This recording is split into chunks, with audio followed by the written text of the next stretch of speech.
This is an exercise to increase your self-awareness. Do you have a pen? About what's happening for you right now. So, and this is a non-judgmental exercise. Sure. So this is, we're approaching this with compassion. We're approaching this with an open heart. This is a non-judgmental exercise. It's to increase your awareness about what's going on for you. Okay, who's willing to share some of the things they circled in the body column?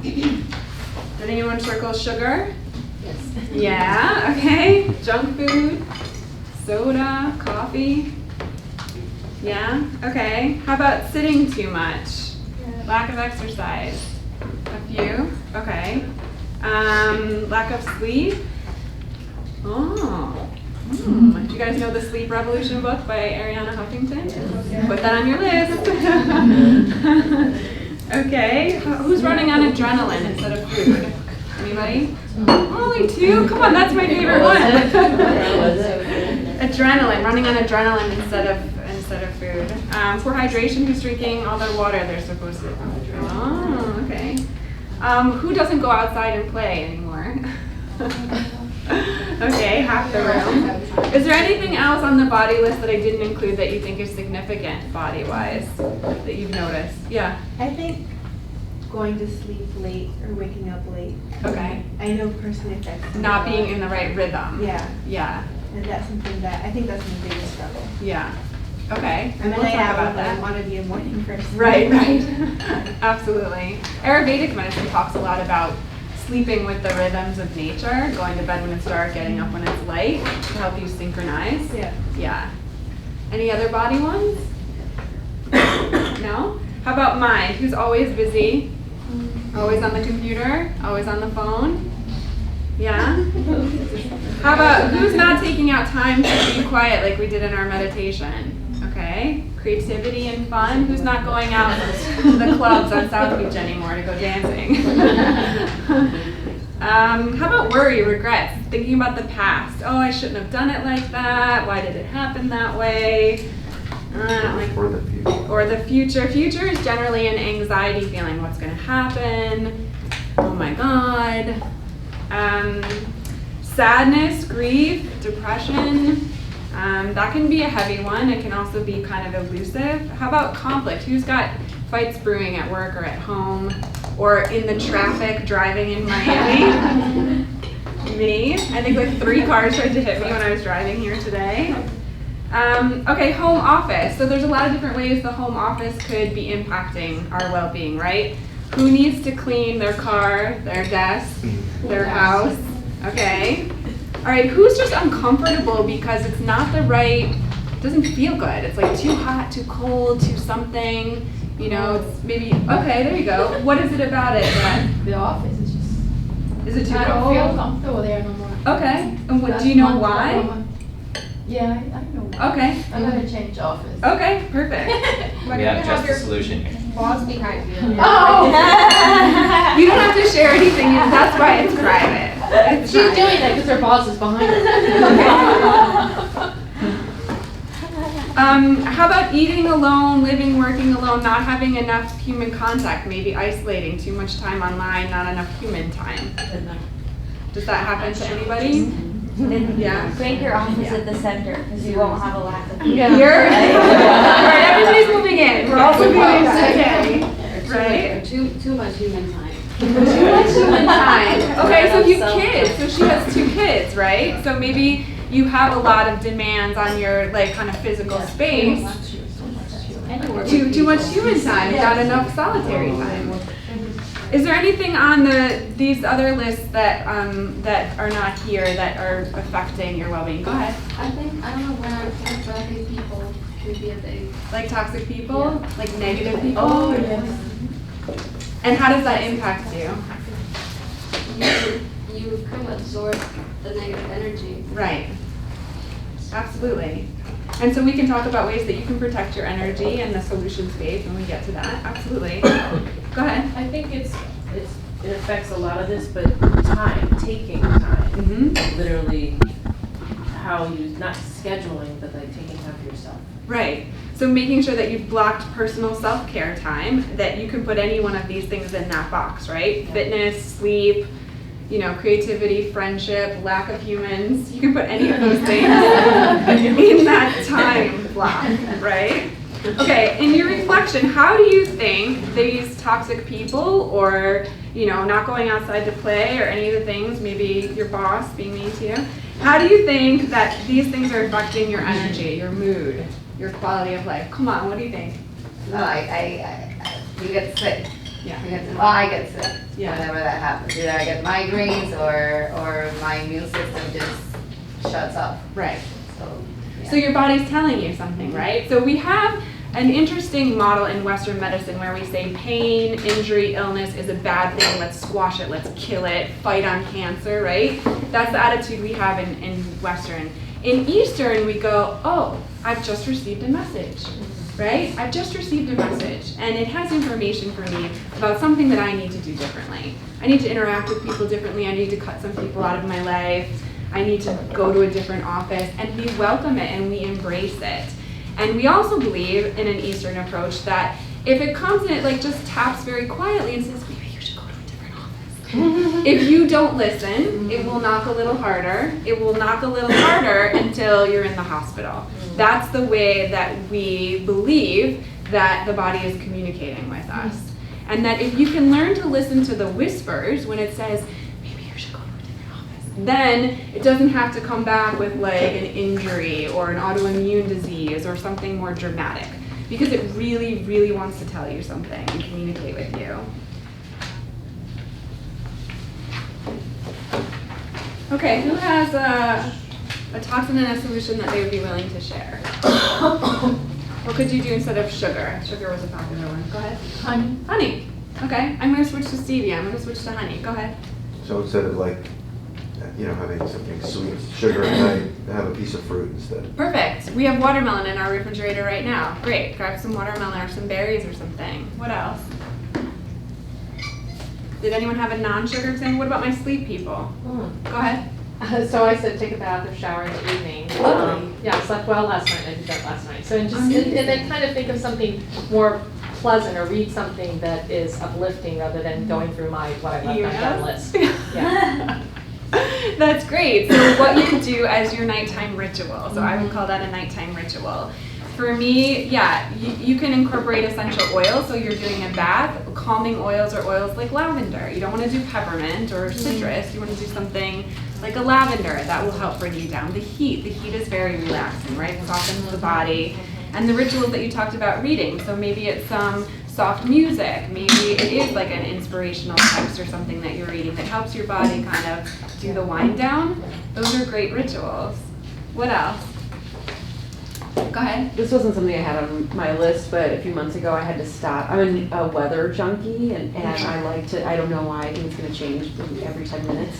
So I always want to hear the news and the traffic, but there's so much, I had to stop watching news in the morning because it was putting me in a really bad mood, because I hear about these shootings in Overtown, Right. All of these horrible things happening all over the world, and one morning I sat on the edge of my bed and just was crying. I'm like, this is not a good way to start my day in positive. So I just had to stop watching news in the morning. Just check the weather once, or check it on my weather bug. Right, so that's really good self-awareness about your consciousness and the way that these things are affecting your mind, right? So what you're putting into your mind has an effect on your body. You said you were crying, which is a physical reaction to something that you're putting into your mind. There are some really great websites that do positive news only, like there's good news websites. I like to have a lot of that positivity in whatever I'm following so that I get nourished by what's coming in. That's a great, don't listen to the news. Exactly. Listen to And it's all at the end of the tape. night, so that's the last thing you're hearing Right. before you go to sleep a lot Right. of the times. And you're just like, it's not. Right. TED Talks, NPR stories, podcasts. Replace it, right? If you like to have that talks on in your ear, replace it. Find an uplifting podcast or something. What else? Who has a body one? Go ahead. I said lack of exercise, so maybe doing lunchtime walks or something With a coworker. Enjoying. You can do a walking meeting. Absolutely. Yeah, yeah. You guys have something you need to discuss. Oh, that's a good idea. Walking meetings. Yeah. 2 blocks away. Yeah. It's a great idea. And also be mindful if you put that on your to-do list. and then Miami's getting hotter and hotter now, right? Be mindful, like, let's do it for our morning meeting, Yeah, right? Let's yeah. do it at 8 or 9. Let's not wait until 3 in the afternoon to go for like a scorching walk and, pass out in the afternoon. What other body ones? Would you share a body one? Yeah, what a body one. Okay. My sleeping is out of sync. Okay. I'm staying up really late at night and then snoozing until really late in the morning, and I'd like to reverse that. And I've been on this kick of doing 30-day challenges, and so I think starting today, do no snoozing for 30 days. Cool. No snooze for 30 days. Super cool. That's so cool. And you'll find probably the first couple of days you might need a 10-minute nap in the afternoon, right? You might need something to kind of get, and then you can add the rituals that we talked about in the nighttime rituals. That's perfect. I love 30-day challenges. Okay, who had something in the mind column? What were some of the mind ones we talked about? We talked about always being busy, always on the computer. Did anyone write that one down? Go ahead. Do you have a solution? I mean, I was doing a 30-day challenge until he went out of town. I need to keep myself with some company. I watch a lot of Hulu on like downtime. So cutting out Hulu, stop maybe checking my social media so often, maybe setting times for checking email, even at work.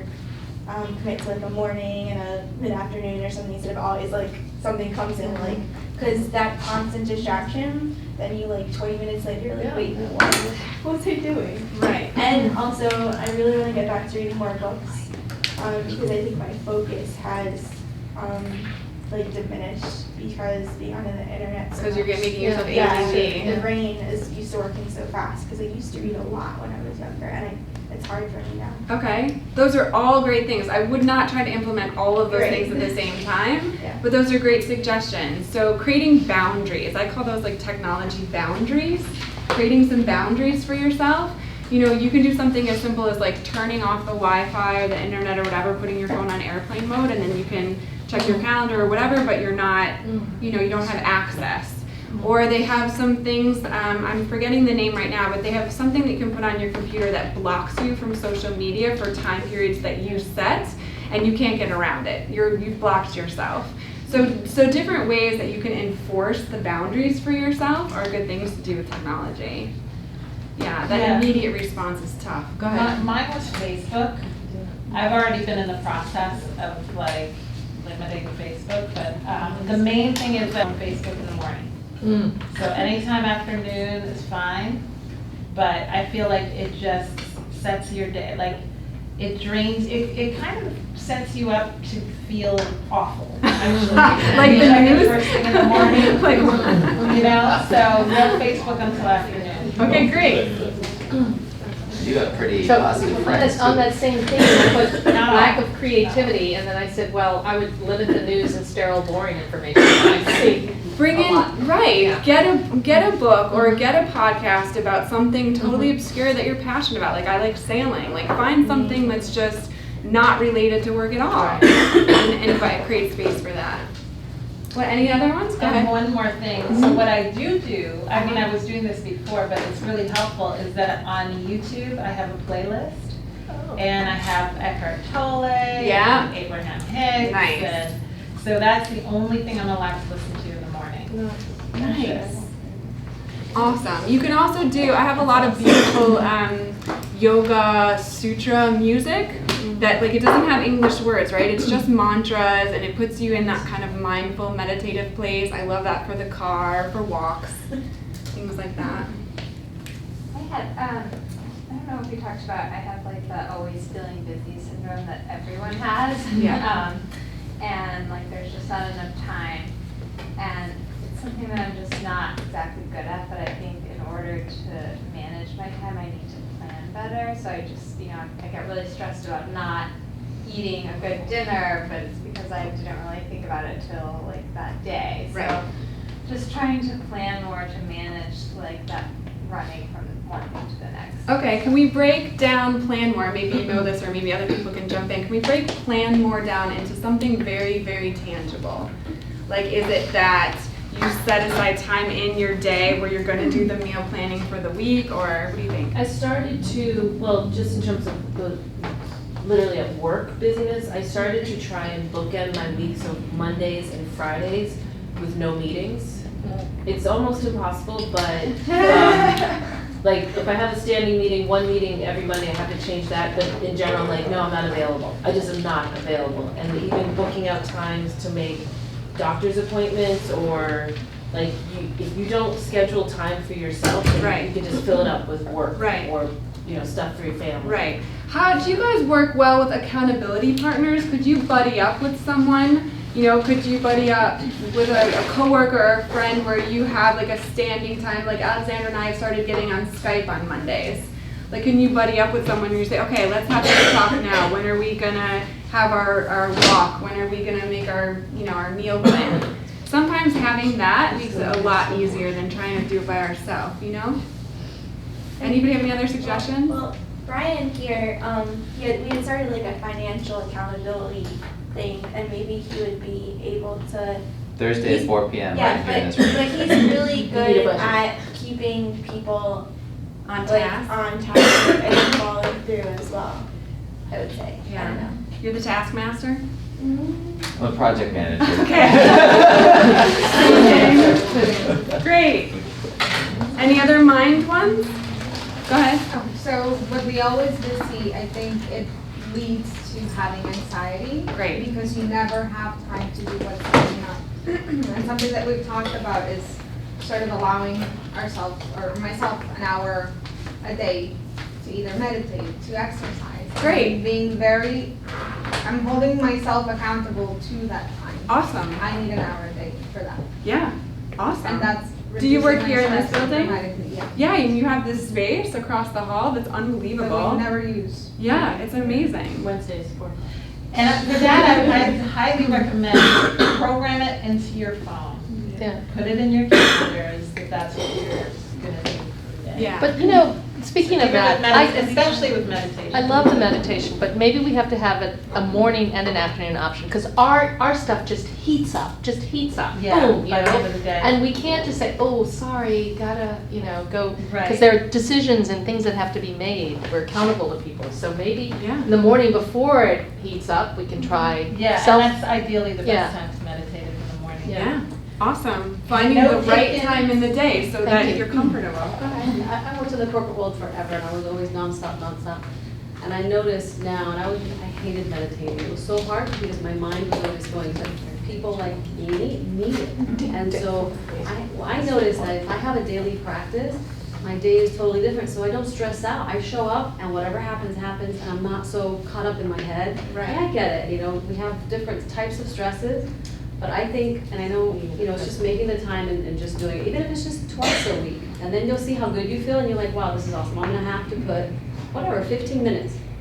Yeah. Do it 3 times a week. And we have a But it bunch of makes a amazing huge- healers, like Maria's a theta healer, she's an awesome healer. Annabelle has Laugh, and you can tell them about that too.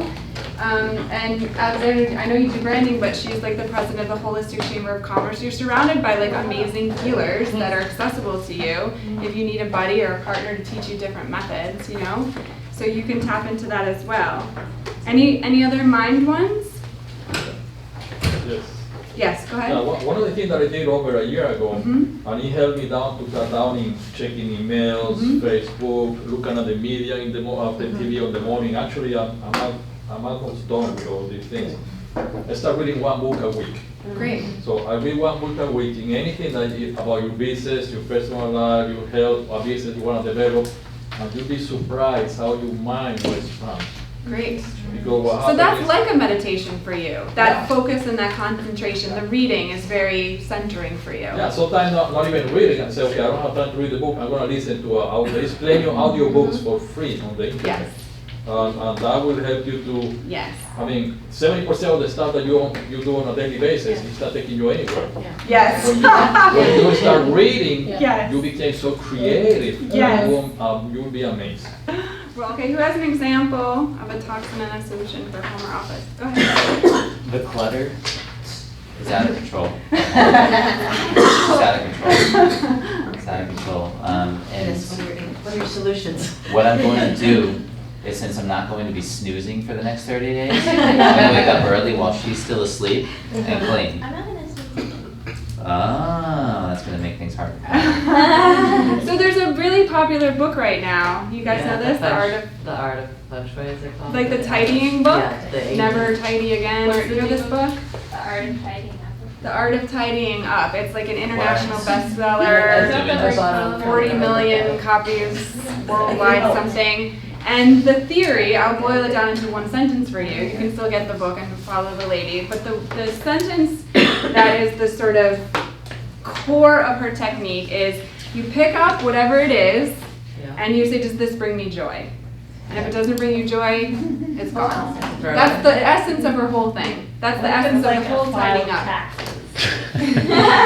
Maybe scan it, bring you joy for it to be there when you're filing your tax, and then you actually have the paperwork. That's her, she goes through all the things because we keep things for sentimental reasons. We keep things because we think we need it. We keep things for all these reasons.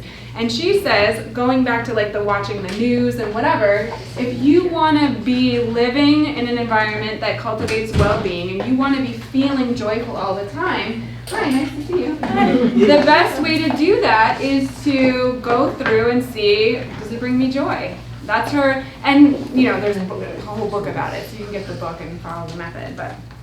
Okay, so declutter, what else? I wouldn't say unknown stuff should be. Wait, you guys are both talking in the same, give me 1 second. I said, I think you should take the book and do a class, do a seminar. Yeah. Do an hour-long seminar Yeah. about that. Yeah. Because I bought it on my phone, I've never looked at it. I'm like Okay, well, waiting that's for your someone to 10 tell me minutes a what day. to do. I have like 4 other books that I'm listening Okay, to. all right. It's basically you go through every item. So you start with small spaces, right? Like a drawer, a cupboard, your glove compartment, whatever. And you like, do I need this? Like if it's something essential, obviously, like it's your asthma inhaler or something, right? You gotta keep that. But if it's just a miscellaneous item, it's does it bring me joy? Do I need this one better for me? Do I need this? Yeah. Okay. Do I need But it? then you more convince like yourself need you do. stuff. It's not a joy thing, it's an organizational thing. I mean, like to say, does this bring me joy, is just kind of not addressing the issue of having tons of stuff on your So desk. give me an example of That's not something on your organized. desk that. I've got a ton of stuff on my desk. I need it. None of it brings me joy. Okay, like what? Like what? You know, I mean, I have publications I need to keep for reference. I've got my bills. I've got Okay, but break many it down. things. So I think one of the things is mindfulness is about, do you really need it? Like, so like a publication. So let's say it's a journal and you need that journal as a reference for something. Do you really need it and do you really need it on your desk? Is it something that you could access online that you could donate to? Tear out the sheet. Right? Could you, is the part that you need, could you take a photograph and scan it and keep it on the computer? Do you really need that publication on your desk? And if you say yes, is there some way, can you get a beautiful, you know, little book ends where you like put the little publications together with little bookends and you feel good about it being on your desk because you've checked in and you're like, yeah, this is essential to what I'm doing and it feels good to have it here. You know, so I think it's not, it doesn't have to be all or nothing, but just feeling into your space and making it a space that feels good for you. And if that sense of security of having it accessible, immediately accessible is important, then just finding a way to arrange it so that it's not cluttered. Because if it falls in the clutter category, right, we've already put it in the category. I know, but the thing is, if I had a way to arrange it that was satisfying, it wouldn't be there. I mean, like, I think there are systems, like whether it's getting things done, but for me, it just would not work to me to go through each item and say, do I really need this? Okay. And can I find a more beautiful, I mean, I don't know, it's just not. Does anybody have any ideas, suggestions? Yes, because I have a kid who's like, it's like an explosion goes off. So I actually hired, because it was like, I walk in there, I just want to like, and same with my office too. So there's actually people who do this for a living, you guys, and they're not that expensive. They come and in 2 hours, you have to sit with them because they're gonna tell you, do you need this, do you not need this? And it takes the pressure off of you because you're not sitting there like, where do I start? That Like, sounds you look so, at- so stressful. Very stressful. Yeah. It's like a black hole. I worked Sarah for a has woman done once, this for me. I was gonna say. Sarah's But I worked for Sarah a woman once whose desk was tremendously, painfully cluttered, and she felt she needed everything. And she went away, and I was actually replacing her, and I was trying to make a little space for myself. We were crossing over, and I spilt this huge cup of tea on her desk by mistake. And I was like, I'm sorry, homegirl, but we're gonna have to sort this stuff. And she wasn't there, and I just used my intuition as to what she really needed and what she didn't. And when she came back, it was sorted into bins. And I had thrown away a bunch of stuff, and she was like, oh my God, thank you so much. Like, at first she was upset, and then she looked through everything, she goes, I didn't eat half that shit. Right. Well, because it's more of a feeling in control. Again, I mean, I read, for all the good it did me, you know, David, whatever, getting things done system. But I didn't follow it, but he identified that there's stress with not knowing, being in control. My desk is not that bad. You look at it and it's fine. But what's stressful is not feeling in control, and everything is in a place where I can find it. And it's true, not just my desk, because one of my solutions was just to scan everything. Mm-hmm. And then I go to find it, I mean, between my external and I spend half of my life doing computer searches, and so that. So maybe is you need also- some help. Yeah. I think you maybe. I mean, because the whole, like, Help. is this bring me joy? I mean, like, that might work for something in my closet, but not on a, like. But I would think that, like, work-wise. the whole do I need this, I think those of us that hold on to things would be like, well, yeah. That it's not Of course I reality. need it. Because of course I need it, but really you don't. Which is where a Like that friend shirt can I come have in and from say, Japan. this shirt doesn't even fit you anymore, it's going. But I interrupted. Let it go. Let it go. I this is interrupted you. Something totally different, but Yeah. I was thinking that on the list of home office, another thing that you could add probably is like unknown stuff. There's a lot of toxins, for example, when I moved into the Like house. mold and stuff, is that what you mean? Mold Oh my and rat poisoning, Okay. and we had cats when we moved into the place that we're in now, and had no idea that there was rat poisoning down. And there's like, we found turpentine in the closet, and there's just a lot of things like. So chemical Environmental toxins, toxins. environmental toxins, chemical toxins. Yeah, Great, so scan for those things, make Right. sure they're not there. right. Any other things you guys put on this list? Everybody just said clutter. Clutter is a big. lack of personal space, and Tatiana and I have talked about this. One day a week, arrange our schedule so we work from home. Great. But we have to stick to it, and we have to manage, you know, others. Great. We have wonderful interns and so forth too, but we're gonna have to look at the next schedule and say, okay, if people depend on us, we'll have to figure out when they can do that. Awesome. But we're gonna do that, Tatiana. It's on the calendar. I work out of the office one day a week, and it's really nice. I can say this because no one here is actually my coworker, but I have a lot of dysfunction in the workplace. It's so easy to just like spend an entire day feeling like you're working at the worst place ever, and everyone like, you know, no one does anything right, and Yeah. oh my God. So I feel like it's the main thing to do though. I mean, it's like a mind shift, right? It's being proactive, doing what I can do, you know, so. Right, so stop what's one complaining. way that you could make a mind shift if you're in a place that you have to be and it doesn't seem like the best place to be? What is something you can do? I'm thinking of one thing, but I don't wanna. Well, one thing I'm trying to do now is to stop complaining. Perfect. So with coworkers, I kind of feel like you can sort of bounce off each other. If one person starts going down that road, then you can spend the whole day going down that road. So I'm trying to just not complain myself. And what do you replace the complaints with? Just doing my work. No, things that you're grateful for. Yeah. So pointing out things in the environment that do support you, that do like, you know, it can be as simple as offering compliments, or it could be that I'm really grateful that it's, you know, it's a beautiful day today, or whatever. Replacing it with gratitude is super important. Okay, so I want you to shout out words, and you don't have to raise your hand, but shout out words how you'll feel once you make these changes. Calm. Calm. Accomplished. Accomplished. Lighter. Lighter. Lighter. Relieved. Organized. Organized. Happier. Proud. Happier. Healthy. Healthy. Positive. Productive. At peace. At peace. That's what we're aiming for. So that's what you want to focus on. And you know, when you're putting these reminders and you're putting it in these calendars, I heard a great story from a friend who, she was writing a book and she wanted to get up every day a little bit early to write the book. So first she just starts setting alarms and she just didn't get up. So then she made an alert for herself that said, how bad do you want it? And then she got up, right? So how bad do you want those feelings? Do you want to feel calm? Do you want to feel at peace, productive, accomplished? How bad do you want it? Ask yourself those when you have the opportunity to make these decisions. Any questions? Well, that's all I got for you today.